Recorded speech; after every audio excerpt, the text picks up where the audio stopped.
Okay, alright guys, so we have dealt with parts of speech in our previous session. So right now we are going to go ahead and play some games, or let me put some fun activities to get to learn these parts of speech so that you would use it in your day-to-day conversation and you'd be more comfortable using it.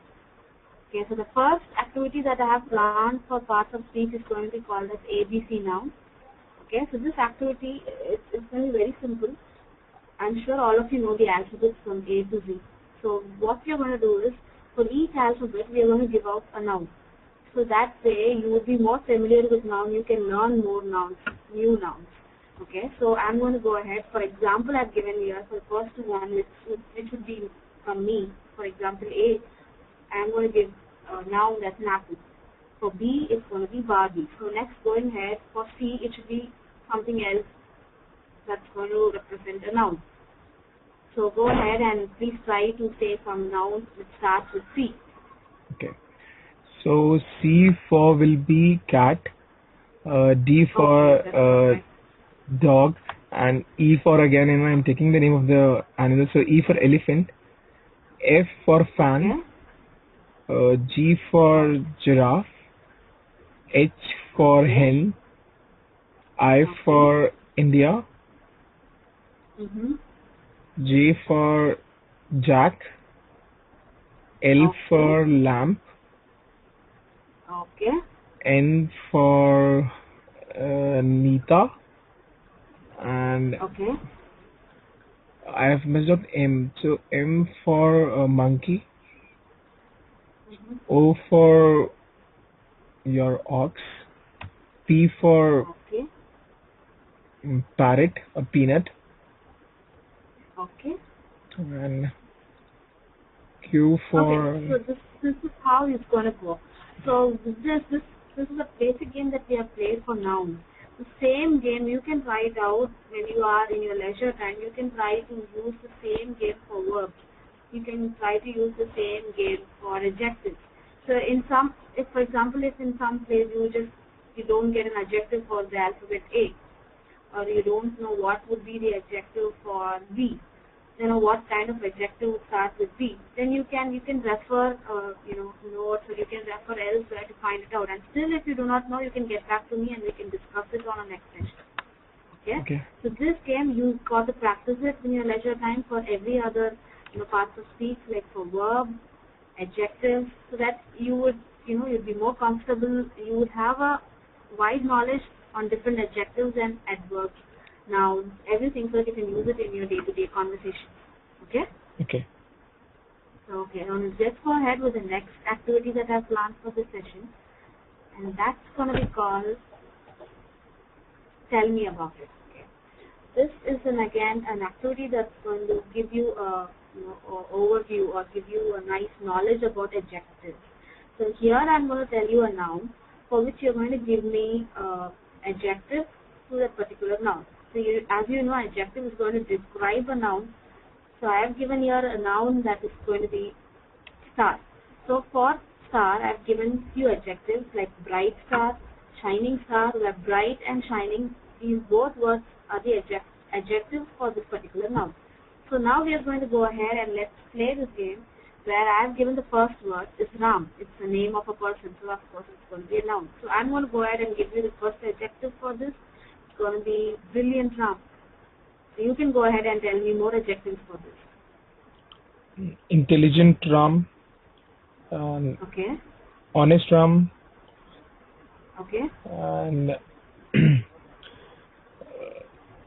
And that's it. That's what I can recall.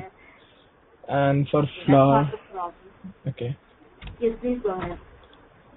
So flower, I could say colorful flower. Shiny flower. And shiny flower. Will a flower be shiny? Okay, anyways, go ahead. Okay, that's what I can remember for flower. And India, I could say incredible India. Okay.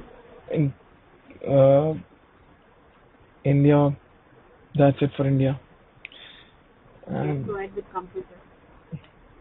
Computer, I would say fast computer or Ma'am, I don't know about computer. Butterfly, I'll say colorful butterfly. And Mhm. for table, I could say tidy table. Okay. See, for you could. I mean, the way you have added adjectives to this noun is pretty good. But you need to, know more adjectives so that you can use it in every other word. Like for example, you can use for table, you can use short table or a big table. So that's going to describe the table, the size of the table. So that would be an adjective. Again, like for butterfly, you said colorful butterfly. That's a very good one. And going ahead with computer, you can say costly computer, pretty costly. Yeah, fast computer is good, not bad. For again for Ram, you told me honest Ram, you told me brilliant, intelligent. You can add in more adjectives like loyal. So there are a lot of words which you can keep adding. So once you start practicing this ABC game activity that I taught you before with this adjective, you would be able to use this adjectives more, frequently with every other noun. So you don't have to think for adjectives; it will just flow out of your mouth. Okay, so let's go ahead with the next activity. That's gonna be rearranging. Okay, so as of now, we know the parts of speech. So what I have done here is I have given three sentences for you here. I have, jumbled those up. You need to rearrange the sentence in such a way that it makes proper sense. And after we have done that, we are going to identify what are the parts of speech that's been used. Not necessarily all the parts of speech, but at least, you know, the major parts of speech, whichever you could identify. So let's go ahead. So I'm going to help you with the first sentence. That's going to be ran Sita fast. So it doesn't make any sense because I've jumbled it up. So I can put it this way: Sita ran fast. Where Sita would be the noun because it's the name of a person. Ran would again be a verb because it's an action verb. It's an action verb that tells you what the noun is doing. Okay.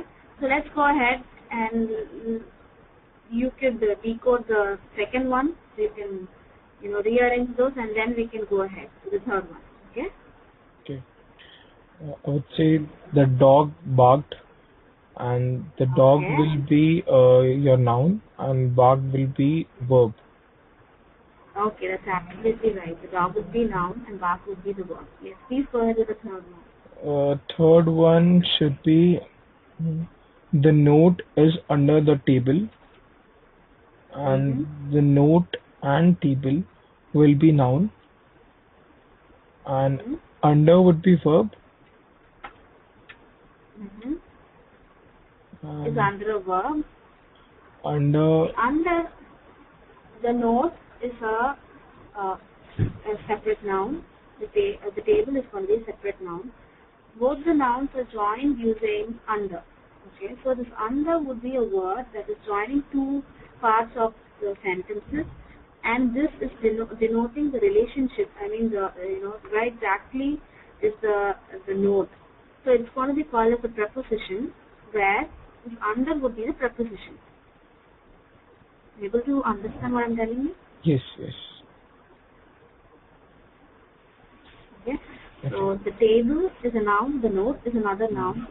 Two parts of sentences are joined, and it's giving you the exact position. It's giving you the relationship between the table and the note and the position where the note is. So that's going to be a preposition. So under would be a preposition. Okay. Okay. Okay. Okay. So let's go to the next activity. Okay. Now this is similar to the first one, but here I have not jumbled anything. I've just given you plain straight sentences. Then you just want to identify the major parts of speech. So for the first one, I could go ahead and help you with that. Ram ran, but he fell. Ouch, that will pain. So the major, the one that really stands out in this sentence would be ouch, because this word is another. It's not going to be used in every other sentences that to share in the conversation. So this ouch is otherwise called as an interjection. Okay, this gives you, a phrase which is explaining the pain. So ouch is going to be an interjection. Again, the next part of speech will be ram. Ram is a noun. Ran is a verb. So we have identified the major ones. let's not go ahead further. So let's go into detail with that. Let's go with the next sentence. The house is beyond the temple, yet it is not far. So you can go ahead and tell me what are the parts of speech in these sentences. The house and the temple is your noun. Yet is a conjunction, and beyond and far will be preposition. Far, the house is beyond the temple, yet it is not far. Preposition. Yeah, that's correct. The house is a noun, temple is a noun. Beyond, it tells you the location of the, it's joining two nouns and tells you the location. So that's going to be a preposition. Whereas, yet is a conjunction because it's not joining two nouns or not anything. It's just joining two parts of sentences. Okay? It is not far is another part of sentence. It's just joining it, so it's conjunction. Okay? Okay, let's go ahead with the third one then. Reena is a brave girl. Reena is noun, girl is pronoun, and brave is your adjective. That's correct. It's because it's describing the noun. What kind of a girl is Reena? So it's describing nouns. It's going to be an adjective. You can go ahead with the fourth one. Okay. Charlie is noun, and he was a very good man. Okay, good is adjective, and man is pronoun. No, man is not going to be a pronoun because it doesn't tell you. It can be any man. Okay? See, the murder of Charlie took place last week. Where is the where else can you replace Charlie in the sentence? You cannot replace. He is a pronoun. Man. Yeah, he. Only the place of he you can replace Charlie. So whichever place you can replace it with a noun would be the pronoun. Whereas in a man, when in the place of man, if you replace Charlie, it doesn't make sense. You can say it and see like he was a very good. Charlie doesn't make sense. We don't even know what that means. So instead of he, when you replace the noun in the place of he, and it makes full sense. Like Charlie was a very good man, so he would be the pronoun. Okay. Okay. So if you have any doubt, ma'am, murder would be what? Murder. The murder of Charlie. I'm not able to get you. Ma'am, the murder of Charlie, in this the murder will be what? The murder. You have to tell me what would be the murder. Go ahead and try, give it a guess. Murder would be adjective. No, it will be. Murder would not be adjective. It doesn't describe anything about Charlie, does it? Yes, very true. The murder would be, ma'am, I don't know. Okay, murder is something, it's like an action word. Doesn't it describe the action of, what has happened? Yes. So that's going to be a verb. Okay. Okay? So we can go ahead and we can go to the next activity now. This is the final activity for this session. Okay, this is called a story time. So in this, I have given few blanks. And for all the blanks, I have given what would be the part of speech that has to be filled in that blank. So once you fill those blanks with the proper parts of speech, you will be able to make out the meaning of that particular sentences. Okay. So let's go ahead and let's give it a try. You can go ahead and give it a try for the first one. First one is a dash. That's going to be a noun. What empty, it's an empty thing. That's going to be an adjective, and boy. So you have to fill in the first sentence. Ram was a good boy. He loved play. He loved monkeys. When the sun was out, he loved to play. Okay, that's absolutely right. You can try it another time with some other different adjective, noun, and verb. The same one. No, not necessarily. You can use any other name like Shyam or anything. Okay. Shyam was a Sham was a honest boy. He loved Um, he loved he loved Nita. Try the name. Okay. When the Okay. sun was out, he loved to play. Okay. Okay. Makes sense. Okay, go ahead with the next, you know, story time.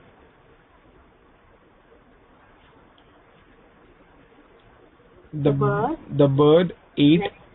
very Mm. fastly, but the bird could not reach its destination. Her leg was caught in the lamp post. The bird. The bird flew very fastly. Yes, very Okay, so that's correct. The bird flew very, it sounds like very fastly because, fast. yes, very fast. Because in adjective, we would be dealing in the future sessions because an adjective has three different kinds of, degrees to which it can be represented. So that I would be dealing with in other sessions. So you can just use simple adjectives like, okay, the bird flew very fast. What would be the next one? In the basic conjunction, what did you use?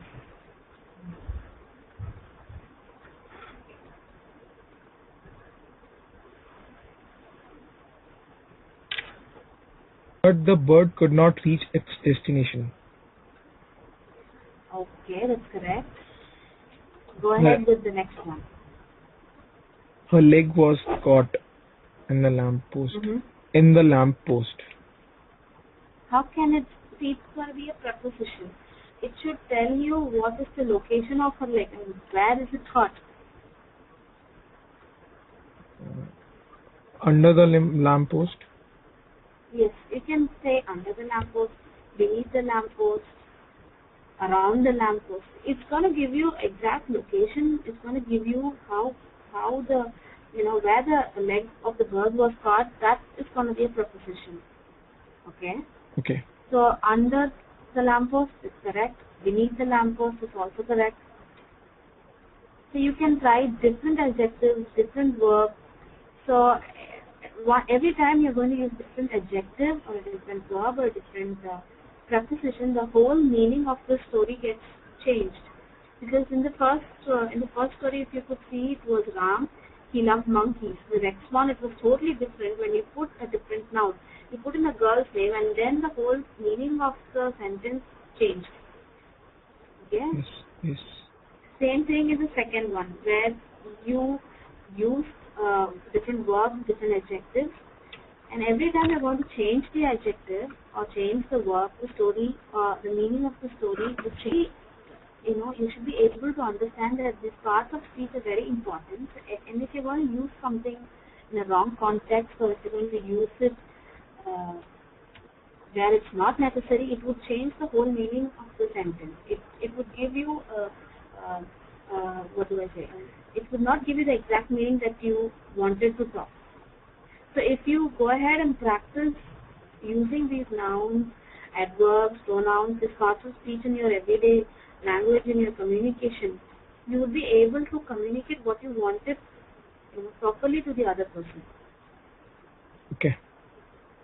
Okay, so you can practice this ABC game that we played. It's not only for nouns, practice it for every other ones like adverbs or for adjectives, for prepositions. Try different, try different words. And if you're not able to find any adjective for a particular word, you can come back to me with that. I would get you the proper adjective. And even if I'm not knowing it, maybe I would be having a database. Let's go ahead and let's sit together and we can work it out. So you would be able to have a wide database of adjectives, nouns, which you can use in your conversation. Okay. Okay? Okay. All right. Then we would go ahead and meet you in the next session, where we would be dealing with a different topic, which would again help you to improve your English. Okay.